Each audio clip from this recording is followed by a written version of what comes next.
Hello. Hey, it worked. We'll see if it keeps working because I'm at home today and our internet is spotty at best. So we'll see if this holds up. If it doesn't, I am recording it locally, so I'll upload the replay on a higher quality after this. If you're new here, I'm Rosa Linda Román. I go by Rosa Linda, and I wrote this book. It's called Losing Sight of the Shore: How to Live on a Boat Without Killing Your Family. And I read a chapter of this book each week here on these live streams. I enjoy it. It takes me on a trip down memory lane, and it seems to be something that people are enjoying as well. If you want the written version, you can either go to the link in the show notes and buy yourself a copy, which would be lovely. And if not, I actually post I won't say each week, but I frequently post the chapters of this book on my Substack, which is rosalindaroman.substack.com. And I post it with the audio. So if you want to just listen to the audiobook version, if you will, I do post that on Substack. All right, but this week, without further ado, let's get to the chapter reading. And by the way, if you are here live, you are welcome to drop a comment in the comment section, and I will see it, and I might be able to pop it up on the screen if I'm paying attention. We'll see. All right, without further ado, as I said, this is Losing Sight of the Shore: How to Live on a Boat Without Killing Your Family, Chapter 17, Cruiser's Net. Oh, I killed the mic. Let's start that again. I just knocked over the microphone. All right, let's try that again. This is Losing Sight of the Shore, Chapter 17, Cruiser's Net. A lot of people who know me are aware that I had a career in television before I became a mother. But not that many people know that before TV, I got my start in radio. When I was a student at the University of Florida, I worked at the local PBS station, WUFT, reporting on news from around campus and the surrounding town of Gainesville. Recently, when I was visiting my parents in Chicago, my dad pulled out some cassette tapes of my old reports so I could listen to them. They were quite cringeworthy, as is my stumbling. Let's start that one again. They were quite cringeworthy and hilarious, but listening to those tapes also reminded me of how much I loved it. I was so young and eager to make my mark, and I remember spending hours on end working to perfect a single story, razor blade in hand for splicing the reels, hoping to make it all sound just right. After I graduated, some of those stories earned me a spot as one of the top 3 finalists in the nation for the William Randolph Hearst Award. That honor won me $2,500 cash and an all-expense-paid trip to San Francisco. As someone who had paid her way through college, waitressing tables for about $2.50 an hour plus tips, that trip felt like winning the lottery. But that was really the end of my radio career, as I fell for the allure of television instead.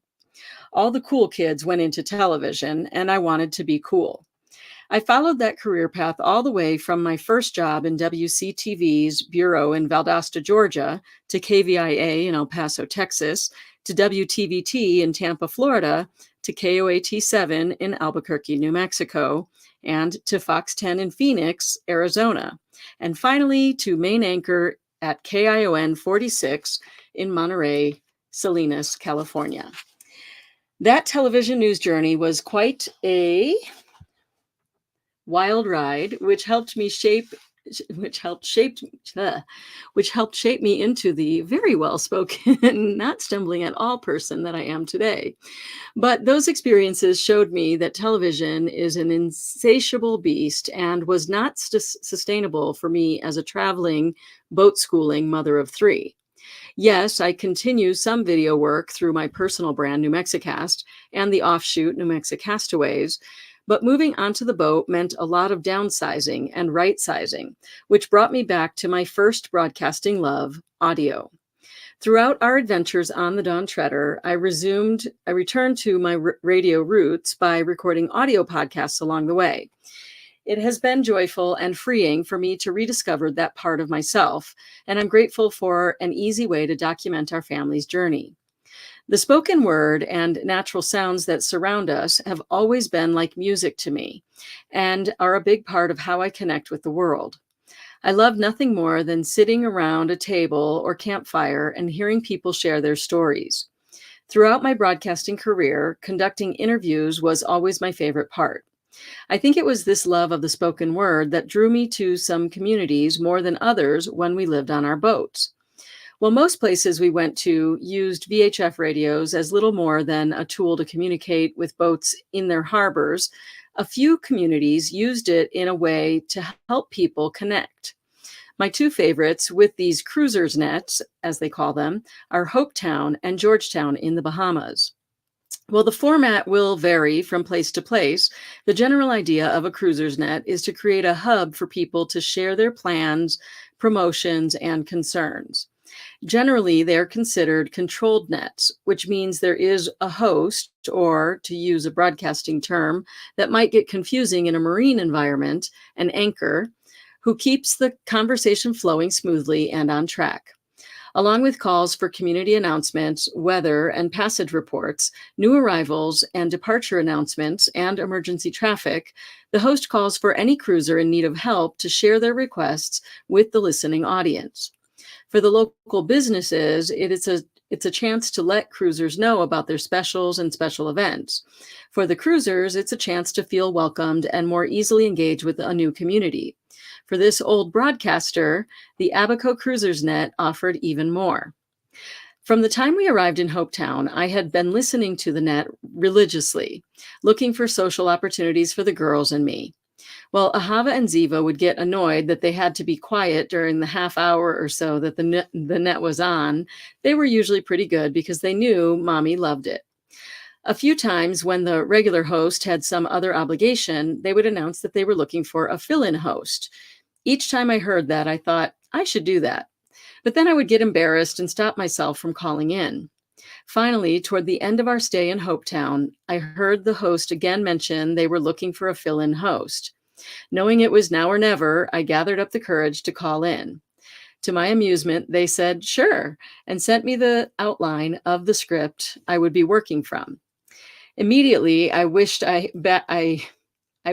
back to my early broadcasting days when I was so nervous I didn't think my voice would hold out long enough to speak my own name, much less anchor an entire cruiser's net. The suggested script went something like this. Introduction. With my name, our boat name, and where we were calling from, Hopetown, Man o' War, Marsh Harbor, etc. And then the date, plus basic net etiquette instructions, the weather report. You hand the net over to a guy named Barometer Bob for the morning weather report. Passage reports, which boaters called in and with firsthand knowledge of how things look for going through the Tulu Cut, North Man o' War, South Man o' War, Little Harbor, and the notorious Whale Key passages.